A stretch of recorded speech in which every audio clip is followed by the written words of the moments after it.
is the BZ-4000 from Harley Benton. And this is bar none the best bass under $300 that I have ever played. You could have easily told me that it was $500 or $600 and I would have believed you. The tone, quality, and just overall playability of this instrument is absolutely phenomenal, especially because it is under $300. So before we dig into this bass, I do want to give a disclaimer and say that Harley Benton did send this to me for this video, and a big thank you to them. But everything that I shared, all the opinions that I have, is my own and none of theirs.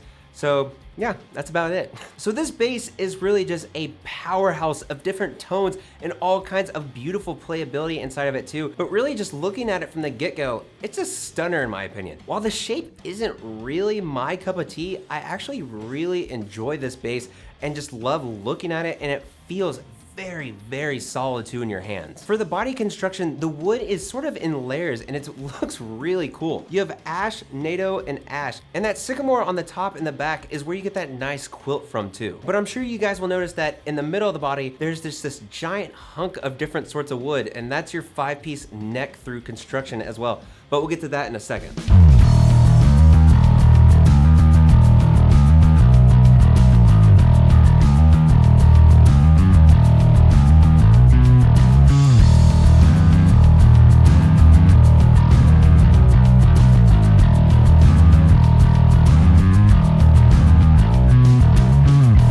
The body itself just has this wonderful weight to it that I really love. And like I said earlier, it's just a really comfortable bass to play too. It's super thin, and on top of that, it also has a nice elbow contour and a belly contour on the back. For your pickups and your preamp, this is where the bass really, really shines in my opinion. The amount of just completely different tones that you can get out of it is astonishing, especially for a bass that is under $300. You have two soap bar pickups that are just labeled HBZ custom wound.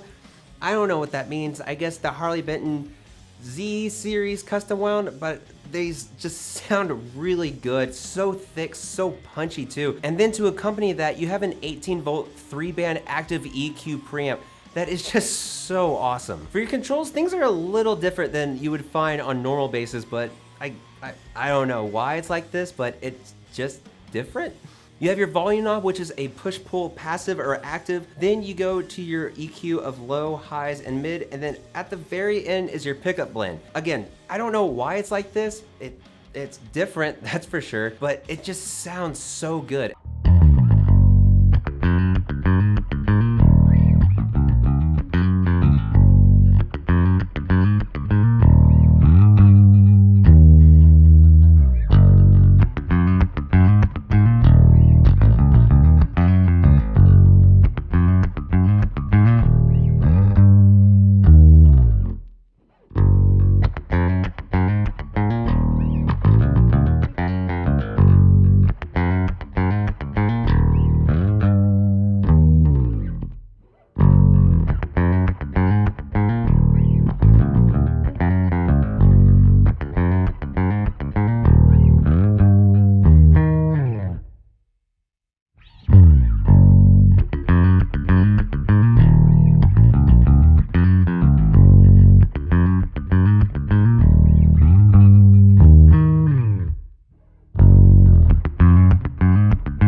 The hardware itself, it just says Black Deluxe.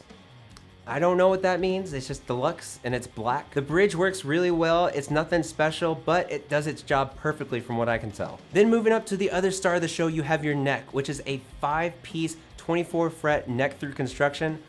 Whoa, this neck is awesome. It feels wide and thin, sort of like an Ibanez neck is really the best way that I can put it. But man, you can just go up and down this fretboard like it's nothing. It's so slick and so easy to go all over the fretboard, and I really, really love it. Then moving up to the headstock, that I don't really care for the shape that much, but it's not a big deal. You have your black die-cast tuners. The tuners are the main thing that I would say feel like it's a $300 bass. It's my D and G tuners for me personally on this bass that, I don't know, they feel super cheap and they just need to be tuned more than the E and the A, no matter how many times I try and easily adjust them too. But really, if you just replace the tuners, this bass is just a knock out of the park.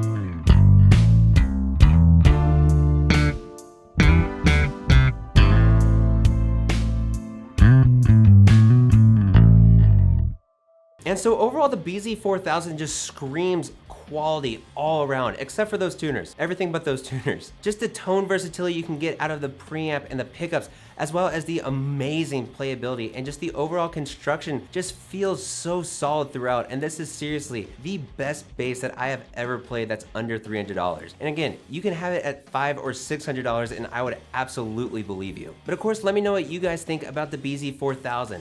I just really love seeing basses that have this much quality for such a low price point. That's just really exciting for people that are starting out to play bass. And I think with instruments like this, it makes competitors really have to take a look back and say, how can we increase our quality? How can we do this better too? But thank you so much for watching, subscribing, commenting, sharing as always. I truly do appreciate it, y'all. And if you haven't subscribed yet, go ahead and do that. And a humongous thank you to all my Patreon supporters. Mwah, mwah. If you wanna be like these beautiful people and help support the channel every single month, head over to my Patreon page for things like early access to videos, giveaways, and more. But thank y'all so much for watching as always, and no matter where in the world you are, stay safe, practice that bass, and I'll see y'all next time.